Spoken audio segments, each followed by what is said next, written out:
1987 වර්ෂයේදී ඉන්දු ලංකා ගිවිසුම අත්සන් කිරීමෙන් පසුව ජනතා විමුක්ති පෙරමුණ රට පුරා භීෂණයක් ඇති කිරීමට ක්‍රියා කරනු ලැබුවා.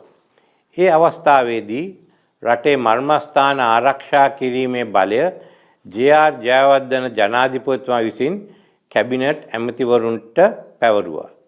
බියගම ප්‍රදේශයේ තෙල් පිරිපහදුව ඩීසල් විදුලි බලාගාරය මහවැලියේ සිට කොළඹට විදුලි බලය ලබා දෙන මධ්‍යස්ථානය වෙළඳ කලාපය ලෙස ආර්ථික වශයෙන් වැදගත් ස්ථාන කීපයක් තිබුණා. ඒ ප්‍රදේශය ආරක්ෂා කිරීම සඳහා හමුදා කැඳවනු ලැබුවා. ආරක්ෂා අංශවලට රැඳී සිටීම සඳහා ලංකා පොහොර නිපදවීමේ සංස්ථාවට අයත් ඒ වන විට අතහැර දමා තිබුණු ගොඩනැගිලි සහ නිවාස කීපයක් ලබා දීමට තීරණය කෙරුණි. ඒ වන විටත් ලංකා විදුලි බල මණ්ඩලයේ නිලධාරීන් එහි නිවාස කීපයක පදිංචිව සිටියා. මේ භීෂණ කාලය තුලදී සපුකස්කන්ධ පොලිස් ස්ථානයට පහර දී ස්ථානාධිපතිවරයා මරා දැමු ලැබුවා. ඒ අවස්ථාවේදී ආරක්ෂක නියෝජ්‍ය ඇමති රංජන් විජේරත්න මහතා මට කතා කර යුද්ධ හමුදා හා පොලිස් නිලධාරීන්ගේ ආරක්ෂාව සඳහා නිවාස සංකීර්ණයේ හිස්ව පැවති නිවාස උන්ට ලබා දෙන ලෙස ඉල්ලා සිටියා.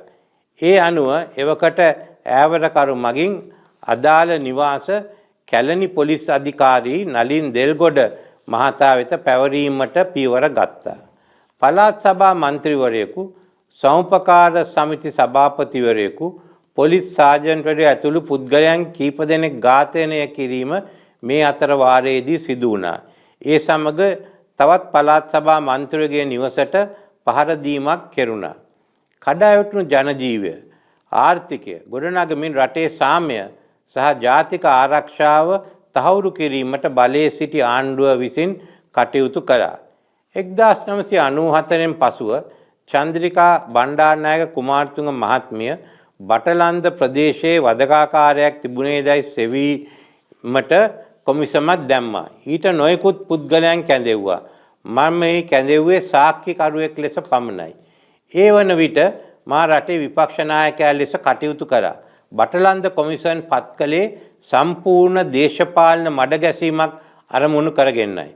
නමුත් ඒ උත්සාහය සාර්ථක වුණේ නැහැ. වාර්තාවේ තීරණවල මා සම්බන්ධයෙන් සඳහන් කර තිබෙන්නේ ඇමති හැටියට පොලිස් අධිකාරිවරයා මගින් පොලිස් නිලධාරීන්ට නිවාස දීම නිවැරදි නොවන බවයි. එහි නියම ක්‍රමවේදය විය යුත්තේ පොලිස්පතිවරයාට නිවාස බාර දී ඒ හරහා අදාළ නිලධාරීන්ට පැවරීමයි.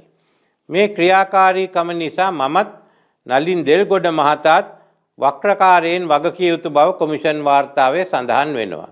කොමිෂන් සභාවේ වාර්තාවේ සඳහන් වෙන වෙනත් කිසිදු කරුණක් මට අදාළ වන්නේ නැහැ. ජනතා විමුක්ති පෙරමුණ 1988-90 කාලයේ කළ ත්‍රස්තවාදී ක්‍රියා රාශියක් ගැන කොමිෂන් වාර්තාවේ තීරණ සමාපatti නිරීක්ෂණ වලට දැක්වෙනවා. එහි පසුබිමත් කියවෙනවා. ජනතා විමුක්ති පෙරමුණ කළ දරුණු ත්‍රස්ත ක්‍රියා ගැන කොමිෂන් වාර්තාවේ 3 වැනි පරිච්ඡේදයේ දීර්ඝ වශයෙන් කරුණු සඳහන් වෙනවා. මුළු ඉතිහාසයම එහි ඇතුළත් කර තිබෙනවා. ඉහත කරුණු ඇරෙන් අනෙක් කිසිම චෝදනාවක් මට අදාළ වන්නේ නැහැ. ඒ වාර්තාව මම සම්පූර්ණයෙන්ම ප්‍රතික්ෂේප කරනවා. බටලන්ද කොමිෂන් වාර්තාව හංගාගෙන සිටියා කියා කිසිවෙකුටවත් චෝදනා කළ නොහැකි.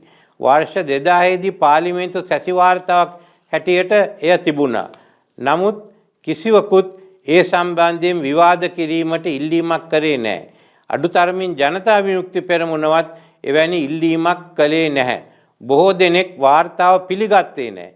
ඒ නිසා පාර්ලිමේන්තුවේදී විවාද කිරීමට පියවර නොගත් බව අපට විශ්වාස කළ හැකියි. මෙතෙක් බලයට පත් වූ කිසිදු දේශපාලන පක්ෂයක් මේ වාර්තාව හරහා පටු දේශපාලන වාසි ලබා ගැනීමට කටයුතු නොකළ බවද කිය යුතුයි. ඒ වගේම පාර්ලිමේන්තු සැසි වාර්තාවක් අවුරුදු 25කින් පසුව පාර්ලිමේන්තුවේ විවාද කිරීමේ කිසිම සම්ප්‍රදායක් මේ රටේ අනික් පාර්ලිමේන්තුවලවත් නැහැ.